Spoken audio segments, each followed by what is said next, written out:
Live from KSAT 12, Good Morning San Antonio starts right now. Cold front today, and this front means business. Our first fall front of the year arrives around 3 o'clock. Gusty winds, much cooler by tomorrow. The words owning a home and sheep don't always go together, but coming up on GMSA, we're talking about what's on your ballot that could potentially save you tens of thousands of dollars. And right now, you're taking a live look this morning at Jamaica, where Category 5 Hurricane Melissa is moving across the island as we speak. Meteorologist Justin Horn will explain how this massive storm really is coming up. From Minyama, the shovel pass. Castle from Castle Hills. And your San Antonio Spurs are on a roll. 4-0 right now with a win over the Toronto Raptors this morning. What Coach Mitch Johnson is saying about maybe going 5-0 and just going undefeated the rest of the season, Jeff. Just playing, that's not going to happen, but hey, man, we you really never know. appreciate that the Spurs are off to one of their best starts in years. Oh, yeah, so you said it's been a while since that 4-0 was there, huh? 2017, There you go. Yeah. Okay, go Spurs, go. And hey, I will say, go Justin, go too, because we're looking at some good weather conditions. He's coming back with what our fall is supposed to look like, right, Justin? Yeah, it's been a long time coming to get one of these fronts, but it is going to come today. And honestly, there's a lot to get to in this forecast because this front's going to do a lot of different things for us. It arrives today here in San Antonio, we think around 3 o'clock. So know that it'll be warm until then, warm and muggy. It turns windy when this front comes through, and that wind is going to be an important factor, especially as we get into tomorrow. So Wednesday will be about 20 degrees cooler. Know that. Much colder, windy, fire danger. I mentioned the wind. Winds tomorrow will be strong enough. The air will be dry enough to where the fire danger is legitimate. And we'll get into that, but I want folks to be fully aware. And by Thursday morning, we could be talking about a light freeze in the hill country. Okay, so wrap your mind around that. I would say this. Go ahead, find your jackets today. You will want them, especially in the mornings over the next couple of days. All right, let's take a look outside. And right now we've got mostly cloudy conditions, 73. We are watching for a little bit of fog. So far that hasn't materialized. If it does, we'll let you know. 70 in New Braunfels, 73 Converse, 73 right now in Stinson. So yes, a warm morning. Forecast for today, 83 at noontime. Front arrives around 2 to 3. At that point, we're up to 88. That'll be our peak high temperature. And by 4 o'clock, it is windy. It's starting to turn cooler. And yes, we are in for some pretty chilly mornings going forward. We're going to get into all that. Plus, we've got the latest on Melissa, a massive storm headed towards Jamaica. All of that coming up in just a few minutes. All right, thank you, Justin. Our top story this hour, local families' fight for safety is finally paying off. Yeah, this right here is in regard to a stretch of Southeast Military Drive that neighbors say is dangerous. KSAT has continued checking in with the neighbors, and this morning, changes there are finally visible. KSAT has now confirmed that the city added new lights to the crosswalk on Southeast Military between Old Corpus Christi and South Presa. VIA also moved its bus stop in the eastbound lanes to be closer to that crosswalk. And we're told that this was done to help increase the safety of the corridor. Remember, this is where 2 people, including a pregnant woman, were hit and killed just 2 months ago. The city listened and they heard our outcries and the community fought. The city says that people walking on Southeast Military Drive can expect the lights over this crosswalk to be able to turn red in the next 2 weeks. A tense situation at a Northside ISD campus. You see it right there. After a girl walked into Boerne High School carrying 3 weapons. District leaders say that she got in through some of the main doors, even though she was not a student. They say that she told staff that she wanted to register for school, but when things didn't seem right, school officials called police. Officers confronted her as she tried to leave. That's when they found those weapons, but no one was hurt. Parents, though, still, and students saying that this is a reminder of just how quickly things can turn serious on campus. What's some of your classmates and friends saying about the whole situation? That it could have been worse, but that they're glad that nothing escalated to that point. I was shocked. I was just like trying to process this because you heard it before us, and for me to hear it from Case, I was like, wait, what? I have 2 students. Well, school officials tell us that there was no ongoing threat to students or staff. The girl's identity has not been released because she is a minor. This year, so far, more than 76,000 people have already made their voices heard on the upcoming November ballot, and there's a lot more to the polls than just the Spurs this year. A new proposition aims to give homeowners about $10 billion worth of property tax relief. It's called Proposition 9. It aims to increase the homestead property tax exemption rate that you would pay. That's taken money away from the amount that other taxing entities like school districts are able to tax from your property, taking that number from $100,000 to $140,000. This comes after 2 years ago, another proposition increasing the homestead property exemption tax was raised for $60,000 and passed in Texas by a wide margin. Texans across the state have reported their property taxes rising without necessarily improving the structure of their home. It's the land that's getting what's more valuable in a lot of cases. So that $140,000 means you wouldn't be able to get taxed on the first $140,000 in value on your home. I spoke with one homeowner who says it's been a big problem in his life and he doesn't want to get forced away from his neighborhood. The land has gone up more than the structures have here.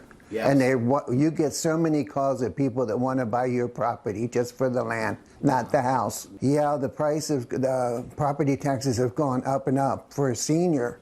It kind of worries me, but I think that's how things change, I guess. This year, there are also some other propositions on the ballot that increase homestead exemptions for elderly people or disabled homeowners and an exemption for small businesses. We've got it all online for you at ksat.com/vote. Now, before this bill has the opportunity to become law, I was able to speak with the Bexar County Tax Assessor's Office, who says that they would regularly encourage anyone to give them a call and find out if there's already some exemptions for their property taxes that they might qualify for that aren't currently available. If you want to go out and make your voice heard at the polls, they're open today from 7 a.m. to 7 p.m. all the way through Friday before the big election kicks off on November 4th. I'll send it back to y'all. Devin Karp, KSAT 12 News. And Bexar County Judge Peter Sakai joined the KSAT Q&A on last night to talk about Prop A and Prop B. And he says that they are a game-changing opportunity for San Antonio. Proposition B would allow the county to apply the venue tax toward $311 million in partial funding for a new downtown Spurs arena. And Prop A proposes raising hotel tax and rental car tax from 125% to 2%. It will also distribute that money toward the Freeman Coliseum, Frost Bank Center, and San Antonio Stock Show and Rodeo, something that Sakai is very passionate about. Oh, that's the reason why Proposition A is vital for the revitalization at East Side, and I've made that very clear when this first opportunity came. Now, Sakai emphasized last night that no matter the outcome, we must come together as a community and unity. And you can watch the entire Q&A online right now, KSAT.com and the KSAT News apps. And again, you still got a few more days to vote early in Bexar County. At least 76,000 people have voted early so far. Last day to vote early is Friday, October the 31st. Polls will be open from 7 a.m. until 7 p.m. And if you're looking to vote but don't want to wait in a line, we can help you with that as well. Here are the busiest polling places in Bexar County. We got Brook Hollow Branch Library, Lions Field Adult and Senior Center, and then Igo Branch Library. And the slowest are St. Philip's College, Frank Garrett Multi-Service Center, and Macedonian Baptist Church. Let's get to your headlines this morning. We got Hurricane Melissa again now, a Category 5 monster, the strongest storm ever recorded to threaten Jamaica. U.S. Air Force Hurricane Hunter's crew even had to turn back mid-flight after encountering severe turbulence inside the storm's eye. Forecasters there say that it would be catastrophic flooding, landslides, and widespread destruction as the hurricane moves into the morning.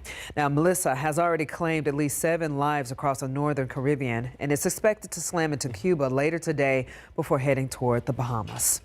A Utah judge is trying to strike a balance between fairness and safety in the high-profile murder case and assassination of Charlie Kirk. 22-year-old Tyler Robinson, accused of killing the conservative activist, will be allowed to appear in court wearing street clothes, but he'll still be physically restrained. His attorneys argue that photos of him in shackles or jail clothing could bias potential jurors. Prosecutors plan to seek the death penalty. All right, getting close to 5:10. Our first look at your traffic authority right now, and things not looking great for our drivers on the northeast side of town. We have got ongoing construction taking place here north of O'Connor Road. It's basically going to be stretching all the way up to Topperwine Road. You see that we are slow going there, about 10 to 15 miles per hour for our drivers making their way northbound. Good news, we did clear out some of the construction, the overnight activity at 1604 at Lookout Road. And real quick, want to show you this as we still dealing with construction activity right here, 35 southbound at the 37-281 interchange. Let's check in with Alex and see how things are looking in Drive Cam. I believe he's downtown with another word of another closure. Alex? Yeah, good morning, RJ. Thankfully, I just started the drive downtown, and there are no crashes to report right now, RJ. Okay, thank you very much for that update, Alex, and we'll talk about that closure on 35 coming up in just a bit. All right, outside with live cam, it is 5:10, 73 degrees. Coming up, of course, today we have a front moving through. It means some much cooler temperatures ahead. You'll want to find your coat today, I promise you. We'll take a look at that forecast coming up. Also coming up, Google's new AI taking a step into your Fitbit, how it could change the way you track your health. And only 23% of people with disabilities are employed, but a local woman is changing just that. We're going to show you how Goodwill San Antonio is helping her and others break barriers and show employers that anything is possible. Hey there, good morning, San Antonio. Even though Halloween is this week, preparations officially underway later today for the 46th annual Raul Jimenez Thanksgiving dinner. The call for volunteer opens up later this afternoon. And this year, organizers are preparing to serve more people as they continue to see an increase over the past few years of people needing help. Since 1979, the event brings 25,000 plus people together for community and dinner. That number will likely be higher this year. And then with the way things are now, loss of wages, increase in food costs, I think it has come time for us to expect more folks even this year. And so behind the scenes, not only are we pricing out and coordinating to prepare more meals, several thousand more meals this year, to ensure that we have enough for everyone that walks in the door. And we will have more on that interview with Patricia Jimenez later today. We will also be live streaming at 10 a.m. the official Raul Jimenez Thanksgiving dinner kickoff. And by the way, to sign up to volunteer, that process opens up at 1 p.m. today at rauljimenez.dinner.com/volunteer. And of course, we have all that information on our website. All right, thank you so much, Patty. And as we enter the last few days of National Disability Employment Awareness Month, let's take a look at some of the numbers here, okay? U.S. Bureau of Labor Statistics says that only 22.7% of people with disabilities ages 16 and older were employed in 2024. Well, that number is a lot smaller compared to that 65.5% of people employed without disabilities. Well, the Bureau also found the common obstacles that people with disabilities face when trying to find a job. Those include discrimination, lack of education, lack of physical accessibility, among other things that may relate to that person's disability. Research also shows that many employers still perceive cost, productivity, or accommodation needs as a significant hiring risk for people who are disabled. Organizations like Goodwill San Antonio making sure people faced with these kinds of obstacles are given a shot in the workforce. This Say Yes employer empowers people of all abilities to find purpose and independence through work. A clear example of this is this lady right here that you see, Yashina, here, who has an invisible disability, and that is deafness. When was it that you got your very first official job? A lot of time for me to. There's a lot of challenges that I experienced trying to fill out application after application and not getting any calls back. And when I saw that Goodwill had posted this job for a photographer, I didn't realize it at the time, but they don't have any problem hiring people with disabilities here at Goodwill. They're very open to it. So I went ahead and applied, and I got a call, and I was like, oh, okay. That's an awesome woman right there. Now, tomorrow on GMSA, you're going to see, with the help of Goodwill San Antonio, just how she's proving to others with disabilities that anything is possible, and also sending a strong message to employers to never judge. All right, 517 right now. Let's get you updated on the situation on the northeast side of town. And it looks like our traffic's starting to build out here as we continue our construction work. Basically right here, O'Connor roads. Now both directions seeing a little bit of delays here, but mostly on the northbound lanes, seeing the heaviest kind of backup at the moment. This is going to be over by Weidner Road, O'Connor Road, stretching all the way up to Topper Wine. There's also reports of a crash there at 35 South at 410, but doesn't appear to be causing too many delays right now as we get closer to that one interchange. Things starting to clear out right here, 35 South at 37 over by 281. So it looks like we are good to go for all of our drivers in that area. But unfortunately, we do have some construction want to let you know about. This is starting up today, or actually started overnight this morning. I-35 northbound closures in the downtown area. We've been seeing a lot of this bridge joint work take place right here. So basically now we're going to have crews from I-10, the Martin Street area, all the way up to McCullough. So this is going to be affecting all of our traffic. Main Avenue, San Pedro, the upper level, the two right lanes will be closed through the rest of next month, not October. We're talking about November. Okay, so we're going to have Alex check out all of this downtown stuff as we get through the rest of your 5 o'clock hour. Let's check in with Justin right now as we get set for some fall temps. Justin, finally, man. Yeah, it took long enough, but we're finally there. Front comes through today. It is going to be warm and muggy this morning. If you're walking out the door right now, you're probably saying, yeah, it feels still like what we've been dealing with for so very long. But it does change. We think the front comes through San Antonio sometime around 2 or 3 o'clock. Obviously, it enters the hill country a little bit earlier than that, around midday, and then should be through much of the area by dinner time. So what is this front going to do for us? Well, it is going to change what you see here. 73 with high humidity this morning. We can basically say goodbye to lows in the 70s for quite a while in the extended forecast after today. 70 in New Braunfels, 72 right now in Converse, 73 at Stinson. And your hour-by-hour forecast, by noontime we're at 83, and I think we peak right around 2 o'clock before the front comes through.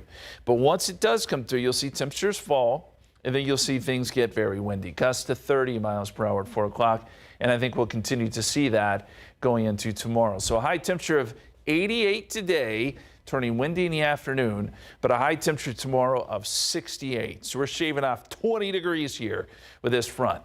And, oh, by the way, gusty winds tomorrow are going to present a pretty significant fire threat. Let me show you what the winds look like. So we'll steadily see winds increase by this afternoon. We're talking gusts, as I said, close to 30. I think overnight tonight we could see gusts to 35 and probably 30 to 35 tomorrow. This is a dry wind coming out of the north that will usher in a lot of dry air. So there is the fire danger forecast. And this red color you see here is the worst of the worst. So an extreme fire danger. This includes San Antonio. What does that mean? Well, if a wildfire were to start, it would spread very quickly. And that is the concern tomorrow. So obviously no outdoor burning. You know the drill here, but let's be very safe because Wednesday could be a dangerous day in that sense. Then we get into Thursday morning. Dry air, winds lighten up Thursday morning, and that allows temperatures to fall into the low 40s by Thursday morning. 36 Kerrville, 38 Hondo. I think there could be a few spots in the hill country that briefly touch freezing. So as I've been saying, find the coats today. Trust me, you will want them. The kids will want them as they head to school Thursday morning. Halloween can be a little chilly too once we get the sun down Friday night. There is a chance for some showers Saturday as another kind of frontal boundary tries to move through, and that keeps us more fall-like. So we get into November, don't forget we fall back on Sunday too. The other big story, of course, is Hurricane Melissa, which we will get into next half hour, and that brings me to my Just Ask Justin question. Which of these areas have been hit by the most Category 4 or 5 hurricanes? We're talking the biggest and the worst of the hurricanes. Which spot is most likely or historically has been hit by the most?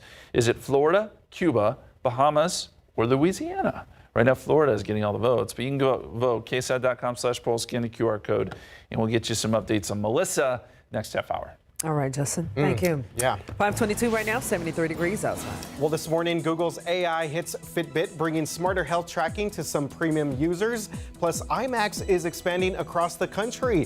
Find out why theaters are betting on bigger, louder, and more immersive movie experiences. In today's Tech Bites, a rough start for Elon Musk's answer to Wikipedia. The AI-powered encyclopedia called Grokpedia briefly crashed after going online yesterday. Musk has promised that his platform will eliminate the, quote, propaganda and bias that he claims have overtaken Wikipedia.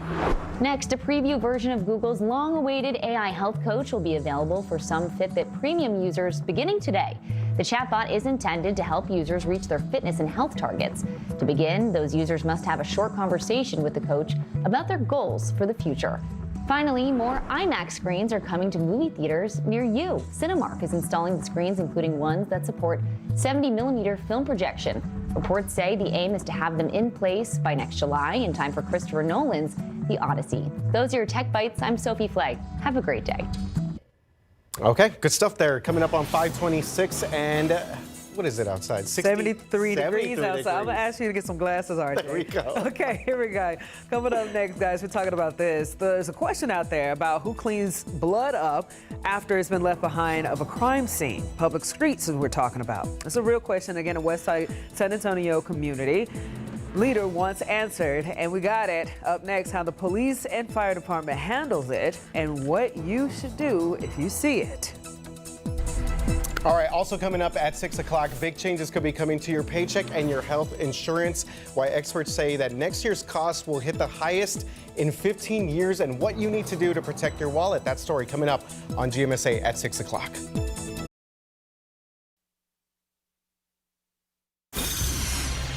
Coming up on 5:30 this morning, again, we're starting this off Tuesday. Justin's back, and he's bringing the weather. Absolutely, yes. So finally starting to feel like some fall, and I know a lot of folks looking forward to Halloween night, Friday nights. Yeah, it looks like it's going to be kind of chilly, just exactly how you would like it to be for Halloween. Before we get there, there's a lot to talk about, though, because this front that comes through today is going to do several things. It's going to kick up the winds. It's also going to bring in some much cooler air. So I want to make sure everyone's prepared for what's going to unfold over the next couple days. No rain with this front. This is purely just going to be a temperature shift, and you'll notice a lot of dry air coming in too. So these are the current temperatures. We're at 73, and RJ just remarked, why is it so warm in late October? 73 degrees. Well, I will tell you, this will change significantly by tomorrow. So this is kind of our one warm morning.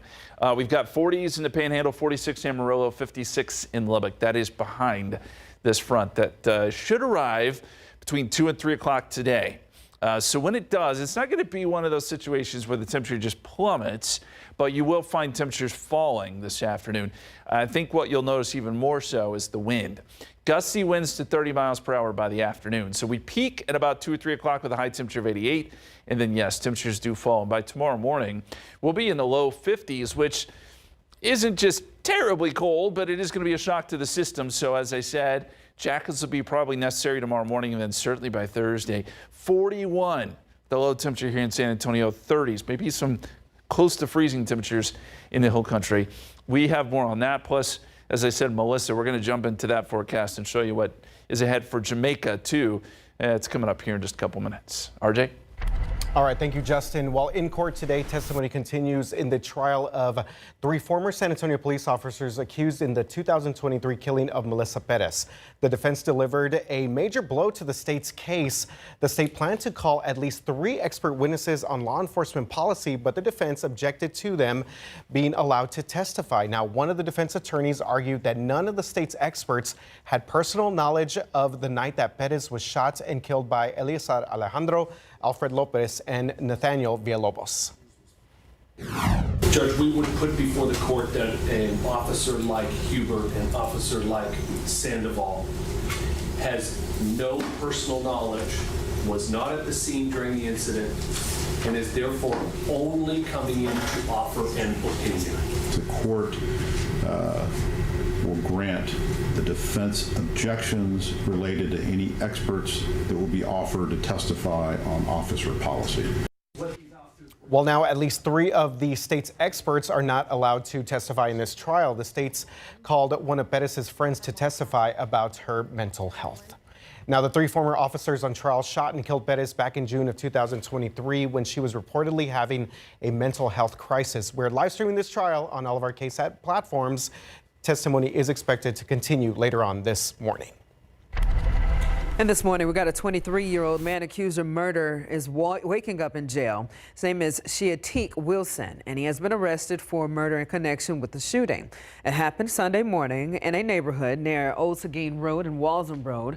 Preliminary reports say that the victim, who has not been identified, suffered a gunshot wound to his chest. At this time, investigators are still looking to determine what led up to that shooting.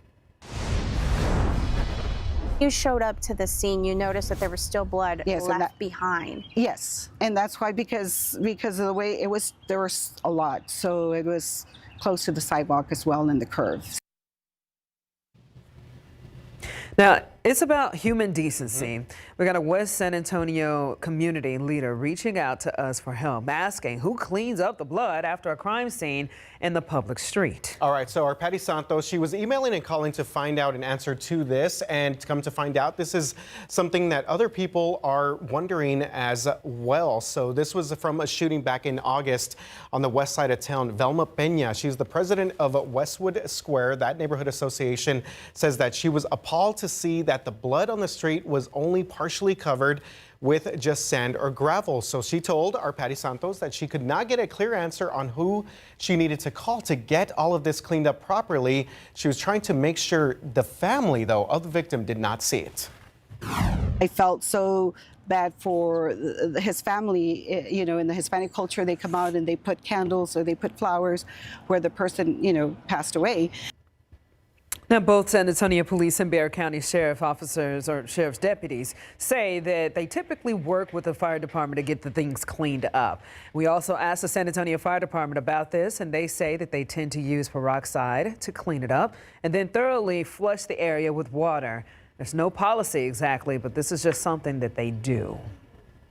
Now, here's what you need to know. If there's blood on a public street or sidewalk left behind after a crime, you need to call the non-emergency phone line for the police or sheriff and tell them to send a fire truck to clean it up. This only applies to public areas. Okay, we have some developments here for all of our folks on the far northwest side. It's finally official. Buc-ee's is coming to Boerne with some new stipulations. After years of debate, City Council gave the green light last night, approving an updated deal with Buc-ee's. The agreement caps the number of fueling stations at 100, limits building size, and adds a 9-acre buffer zone, plus dark sky lighting and an 8-foot security fence. No 18-wheelers will also be allowed there except for deliveries. City leaders say that all these latest changes address years of community concerns. Okay, well, this is a concept straight out of a sci-fi movie that could soon be in your child's school. Check this out. This is the Campus Guardian Angel system at work. It's an Austin-based startup group that says the goal is for their drones to stop a school shooting in just 15 seconds. If the system is launched, the drones are piloted out of this space in Austin. Each one is equipped with sirens, pepper balls, and can even break a window. These drones aren't lethal? Right. I mean, I'm gonna hit you at 60, 70 miles an hour. It's not gonna kill you. It's like getting hit by a baseball bat. Well, one Hill Country district already plans to have these drones installed on their campuses. Tonight on the Night Beat, KSAT Investigates Daniela Ibarra explains why Boerne ISD bought into this idea. And this morning, students in the new Braunfels ISD can borrow school books again from their libraries. It's following a review of the library materials to make sure that they were compliant with the new state law, which is Senate Bill 13. This gives parents more access to what books their child can check out and requires schools to have a review process for its materials. Now, the district is still reviewing some books, and we've got to look at that review process. First, they compile a list of books that may contain content considered harmful under state law. Then a library advisory committee begins the process to review each title. After that, parents can challenge any title during the review process. And finally, the school board will make the final decision based off of the recommendation from the committee. All new library materials coming into the library also have to go through the process to determine if they are compliant. San Antonio Food Bank says it is ready to help. This Saturday, November the 1st, SNAP benefits will be paused because of the government shutdown. Well, that's going to affect more than 284,000 people in Bexar County who rely on those benefits. And if your family relies on SNAP or other federal benefits, you need to pull your phone out right now because we've got a QR code with your name on it. You see it at the bottom left-hand corner of your screen. We want to hear from you and tell your story about how this shutdown is impacting your life, whether it's housing, getting food, or health care. All right, coming up on 5:37 right now. Good morning to all of our folks out here, and we still have ongoing delays and construction issues taking place on the northeast side of town. Unfortunately, all this construction is back for several of our drivers along 35, especially our northbound traffic. Looks like southbound traffic is starting to clear out a little bit despite some delays closer to Topper Wine Road. But this entire area from Weidner, basically Thousand Oaks, all the way up to O'Connor Road are going to see some backups. You see some of the delays that we're seeing at the moment there. We're looking at about a 10-15 minute delay. And of course, downtown area is starting to clear out after some overnight construction right here, 35 South at 37 and 281. Justin. Thanks, sir. We'll go outside with live cam. It is 5:38 and we're looking at temperatures in the low 70s. This is the buzzsaw, the giant Category 5 hurricane that is Melissa. Big issues for Jamaica today. We're going to plot this for you and show you what's headed their way. Coming up. Sticker shock at the supermarket. Food prices climbing again just in time for the holidays. Why your Thanksgiving turkey could cost 40% more than last year. And there's a new traffic pattern downtown because of construction. RJ and I will have all the details coming up after the break. 5:44, let's talk about your San Antonio Spurs, who are now 4-0 for the first time since the 2017-2018 season. That's after last night's 121-103 win against the Toronto Raptors. Wemby coming in big, 24 points and 15 rebounds. My man Steph Castle scoring 22, and Harrison Barnes chipping in with 18. Nice shot there from Devin Vassell. Coach Mitch Johnson talked about being undefeated after this game. No. We've played good basketball. We finished a couple games, but again, there's been a lot of close games. Ball can go both ways. We got to keep getting better. But we've had some good competitive responses at times early on. I mean, I think it's just a testament to each game's been different, but guys have found different ways to win. People have stepped up at different times, and kind of we've done it as a group. So it's been good. Okay, well, the Spurs will take on the Miami Heat tomorrow at 7:30. And again, the Spurs have never started the season 5-0 in franchise history. That is hard to believe. They asked Victor that yesterday, and he was even like, I cannot believe that. Just like that. You know, the thing is, like, you watch them play and you think, they're not going to lose a game. I know that's not going to happen. But well, man, undefeated in preseason and so far. solid. Let's not jinx them, man. Let's not jinx them. They're going to bring it in, and then I'm officially going to be like, yo, this is our season. You know all about it. There you go. All right, how the roadways are looking right now? All right, yes, we don't want to jinx our drivers on the road. So let's go ahead and take you out to the maps right now. So you take a look at your traffic authority, and here we go. We're going to start with TransGuide because it looks like they have just cleared out this activity. 35 South right there at 37. You see part of the Pearl in the background there. Okay, this is ongoing construction taking place. This is going to be 35 northbound at the 410 interchange. You see the major sort of delays that we're seeing at the moment right now. Give yourself about 15-20 extra minutes, and we're going to stay on the northeast side real quick to show you the very latest. Up the road, this is going to be 35 again northbound right here at O'Connor. So not only do we have construction delays right here at O'Connor Road, but a little bit further down over at the 35 410 interchange. So very busy for our drivers. Again, 20 to 25 minute delays for all of our folks making their way north towards Topper Wine. Let's check in with Alex right now and see how things are looking. He's been kind of navigating around the downtown area with the very latest there. Alex. Yeah, check it out, RJ. Here's that new construction area downtown. It's 35 northbound in between I-10 and McCullough. You are going to have those right lanes blocked now on the upper level. And sadly, I just saw a crash because of that new traffic pattern. So people are not used to it this morning, but it's going to start from today all the way until throughout the whole month of November, RJ. All right. Thank you very much for that update, Alex. And man, bridge joint work, Justin. Beams and bridge joint work. I'm over it. Construction buzzwords, yes. All right. Let's take a live look at Jamaica. Okay, so this is Kingston Harbor that we're looking at, of course, the capital city of Jamaica. Boy, I honestly, I am worried for those who are in Jamaica this morning because this storm means business. And this is going to be going down as one of the strongest storms we've ever seen make landfall in the Caribbean. It is the latest Category 5 storm we've seen, and right now winds are beginning to pick up. It has not made landfall there yet, so the worst is yet to come. Let's get to the satellite picture. And boy, when you talk about satellite presentation, so when we look at hurricanes, we look for symmetry, and there's a lot we look for in the visible presentation of the satellite picture. When I tell you that this is one of the most symmetrical, well-defined storms I've ever seen, I mean it. This storm is unfortunately going to do a lot of damage. Right now is a Category 5 hurricane. Winds sustained at 175, gusting higher than that. And right now it's moving pretty slow, 5 miles per hour, but it will pick up speed. That's going to push that storm surge into the southwest coast of Jamaica. And the whole island is going to take on damage, infrastructure issues, of course, storm surge on the southwest side here. This storm stays very strong as it heads towards Cuba. So Cuba also tomorrow will be in the line of danger, and this will be a very dangerous storm for a low-lying area there along the coast of Cuba. Then it works up into the Bahamas as a Category 2 hurricane. Winds are still at 110 miles per hour by tomorrow afternoon, and then it moves towards Bermuda. So this storm has a high likelihood of doing quite a bit of damage to these islands here in the Caribbean and the Atlantic, and our thoughts and prayers go out to those folks. We hope everyone stays safe, but certainly worrying there as we look at the current statistics. All right, temperatures in our area, 73 right now in San Antonio, 68 Rio Medina, 69 Boerne, 66 Comfort. Nice, but fairly warm for late October. And again, this all changes later today when a front comes through. So we get some patchy fog this morning. So far, that has not materialized. Could see a little bit of that. 79 at 11 o'clock, 83 noontime. And then by the afternoon, we peak around 2 or 3 o'clock. Front blows through.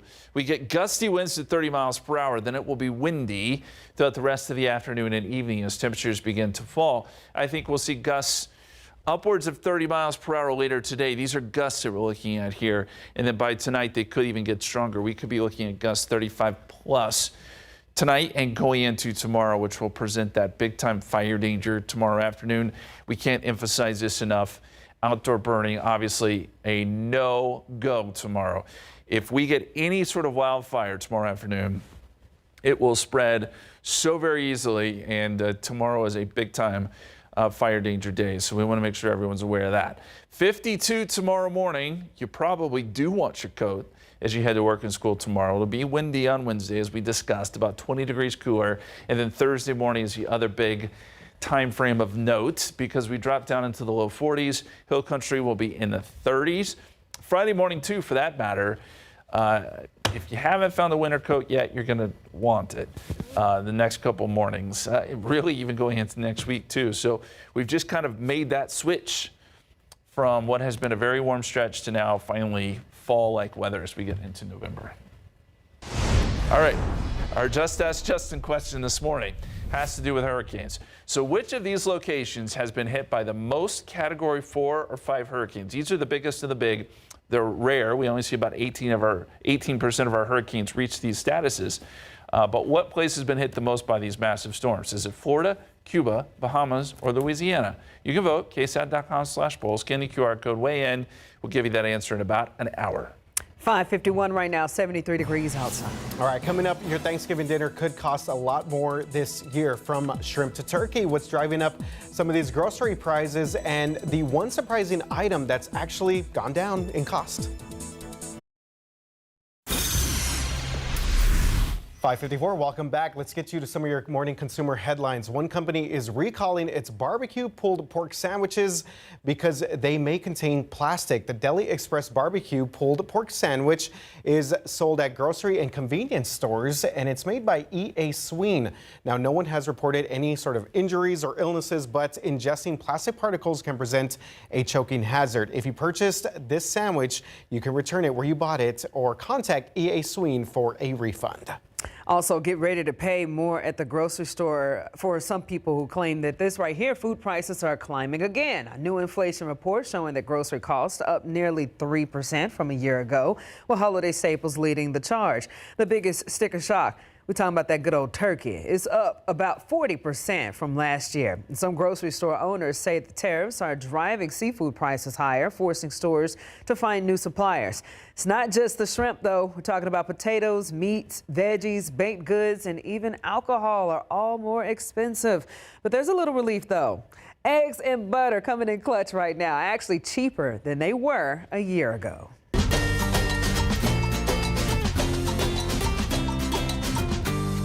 All right, well, did you make it out to Muertos Fest this past weekend? This year's Muertos Fest right there at Hemisphere and Civic Park drew a crowd despite construction and obviously that weekend weather concerns. Visitors showed up honoring and showing their respect to their loved ones. This celebration honors traditional art, music, and had more than 80 ofrendas or altars. Muertos Fest is one of the largest festivals in the nation and it attracts people from all over the country.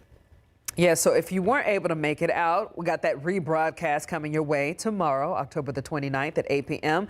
We'll feature the stories behind the altars, musical performances, a procession, and so much more, so you can get caught up with it. Definitely want to check that out with Ernie and Sarah.